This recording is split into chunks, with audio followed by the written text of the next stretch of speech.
A strong magnitude 4.6 earthquake occurred in the Caribbean Sea near Isla de Providencia Island, Colombia, around noon of Thursday, May 29, 2025 at 12:32 p.m. local time. America, Bogotá GMT-5. The quake had a very shallow depth of 11 kilometers, 7 miles, and was not felt, or at least not reported so. First to report, INETER after 17 minutes. The earthquake occurred 17 weeks after a magnitude 4.9 earthquake had hit on Tuesday, January 28, 2025, at 8:37 a.m.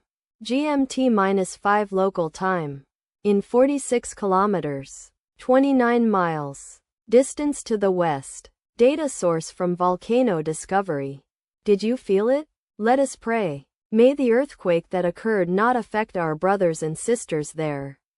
May the earthquake not happen again. And may God protect everyone. Amen.